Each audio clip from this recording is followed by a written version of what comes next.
Okay, scary financial statistics. Now we're going to go over this one, but before I get started, I'd like to ask you to hit that thumbs up button. Go ahead and subscribe to the channel and hit that notification bell.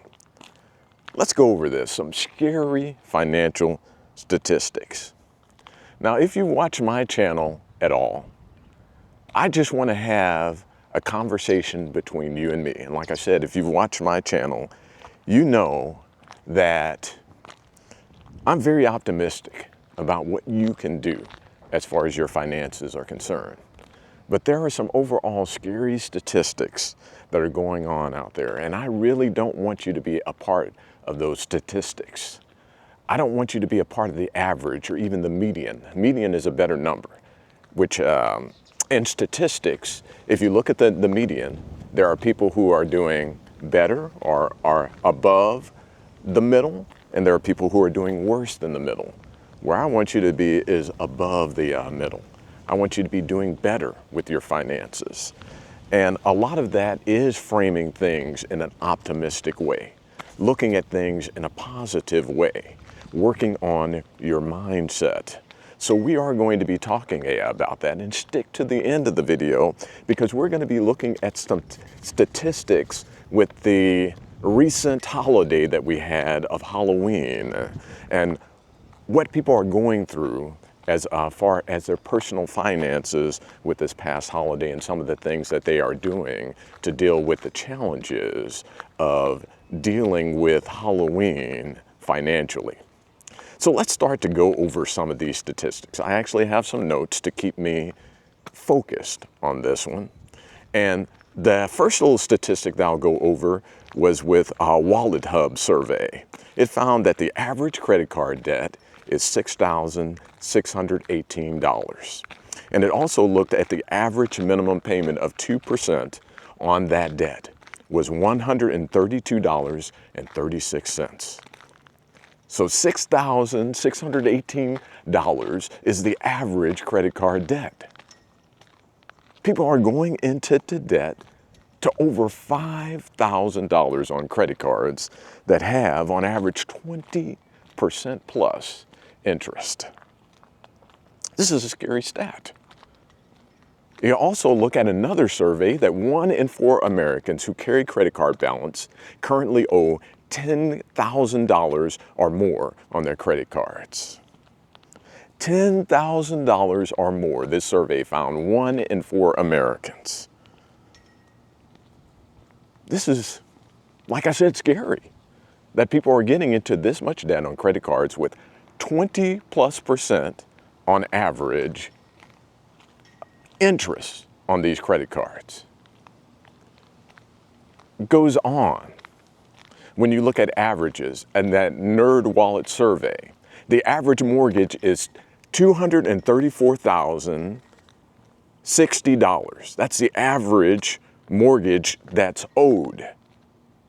Auto loans, okay? The average auto loan balance is $37,800. Almost $40,000 on these auto loans. Again, these are very, very alarming statistics. We look at the average mortgage balance. There was $234,060 in the Nerd Wallet survey. Another Experian survey said that the average mortgage balance is $252,000. Okay? So a little bit more in that Experian study.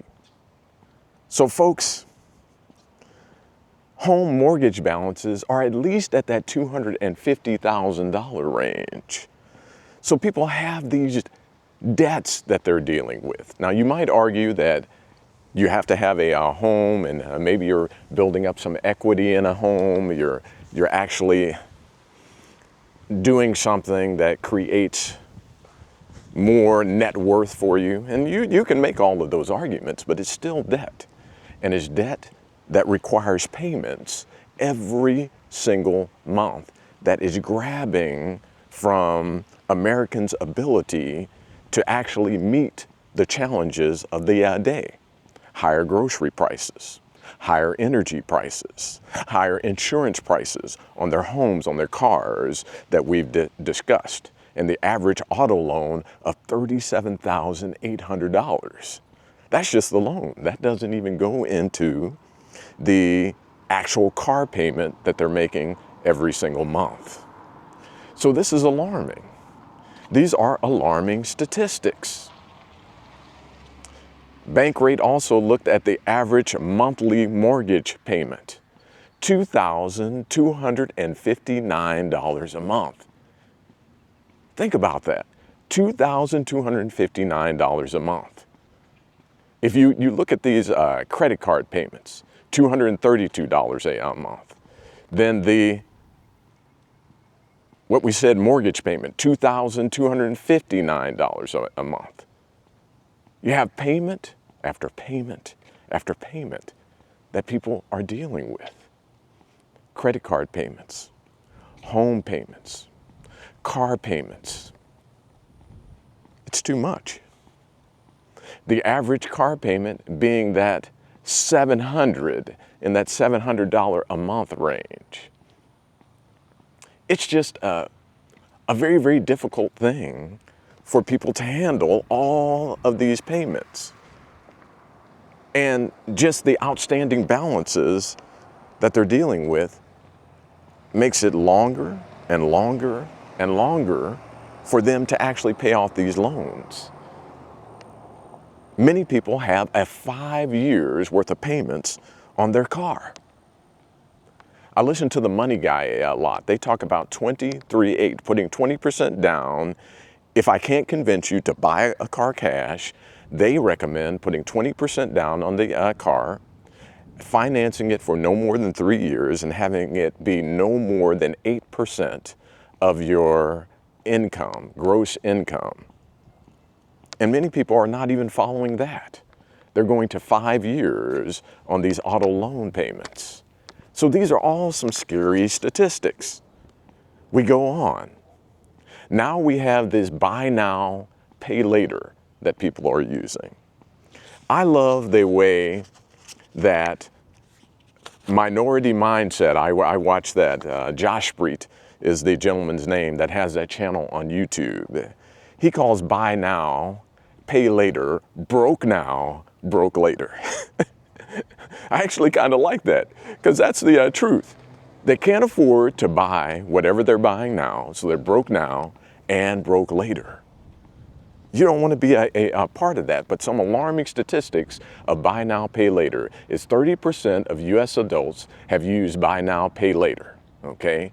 41% of buy now, pay later users have paid late, have late payments. 41% of those using it have late payments. Now, the scary thing about when you make a late payment is that this can cause interest to be slapped on to that buy now, pay later situation in the tune of 40%, up to 40% interest on these buy now, pay later agreements. That's crazy. That's a crazy amount of interest. You look at credit cards, 20+% interest. Well, this buy now, pay later, if you make late payment and this gets slapped on you, 40% interest. That's scary. That's really scary, okay? Now let's go back to cars. I always like to go back to cars because for some reason here in America, we got a love affair with having to have a brand new car. You got to have a car loan. You've got to have a car that's so-called reliable. And it's funny. We will go through whatever it takes to go ahead and get into this car loan, $700 a month. And I often mention that I drive a 97 Honda Civic. It has 297,000 miles on it now.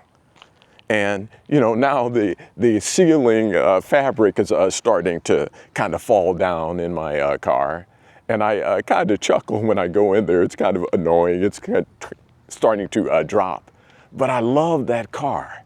What I love about it is that it's paid for. I'm making no payments on it. Now, yes, I'm going to get that fixed. I got it fixed once before where I had the fabric redone on the roof because it starts to fall down. Here in the South Texas heat, it heats it up, and I guess the glues start to fail and it starts to fall down.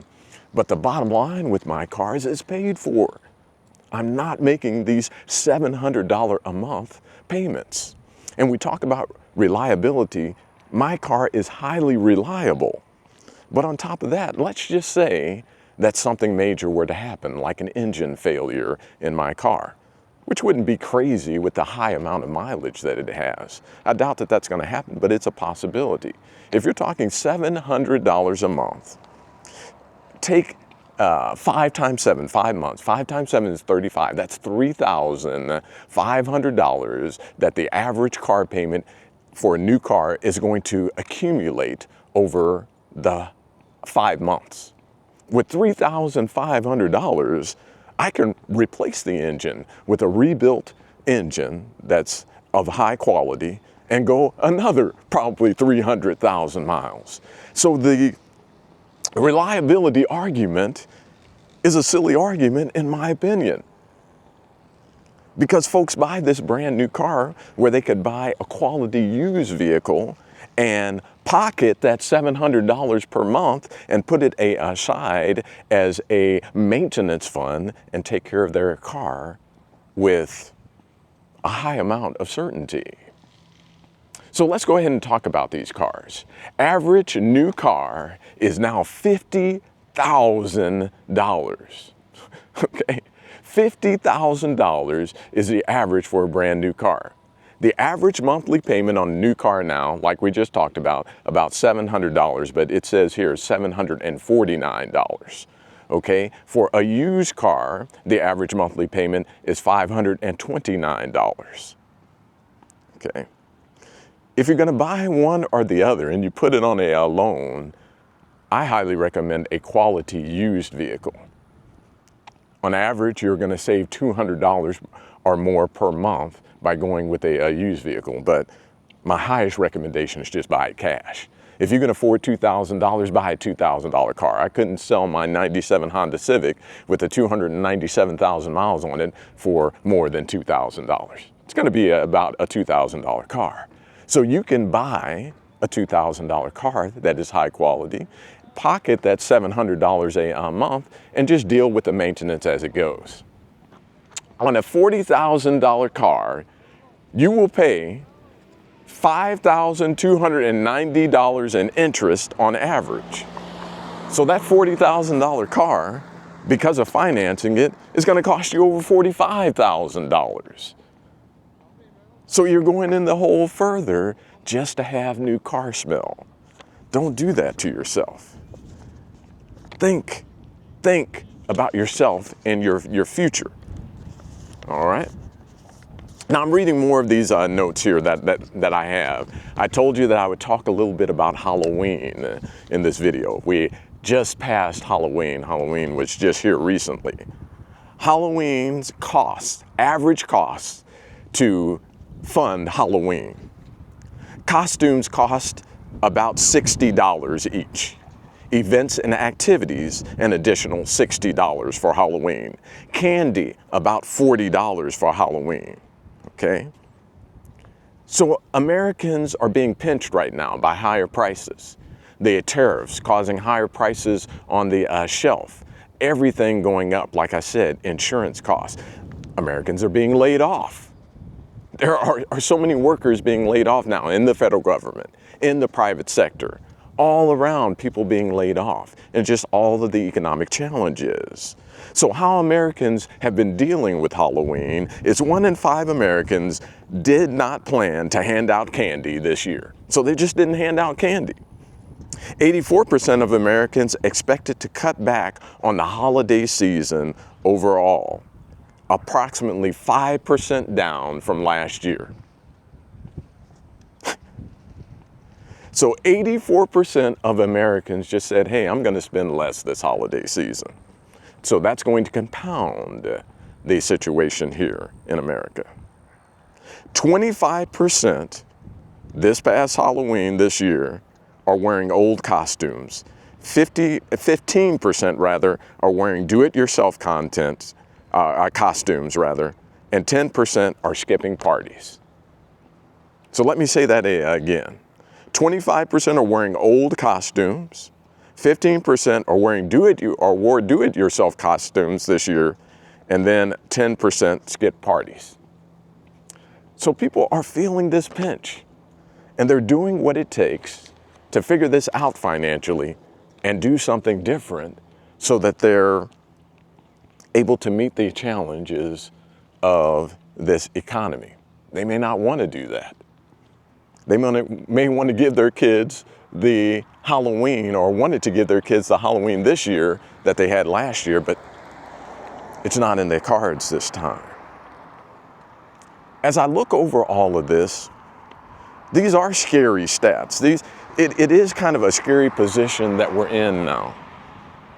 But what you want to do is look at yourself, and how can you put yourself in a position to where you're better off than a majority of Americans with these scary financial statistics and these scary averages. Well, you want to do what I talk about on these walks all the time, those steps. And steps are very, very important. What I talk about, $2,000 starter emergency fund, taking advantage of the company match at your work if you have one, okay? Getting rid of consumer debts like we're talking about, these credit cards, car payments. God forbid if you got into a payday loan situation with crazy interest that they have on those payday loans. If you're doing buy now, pay later, and heaven forbid you missed or were late on a payment and you got slapped this 40+% interest on that buy now, pay later situation. I feel for you if you're in that situation. So all of these consumer debts that have high interest, you want to get rid of those, okay? Then you want to have a 3 to 6 month emergency fund, okay? Just look at your expenses, bare bones. What would it take for you to make it 3 months or 6 months? And get that into something like a high yield savings account. Then I often suggest looking at index funds to build wealth. And those are some simple steps.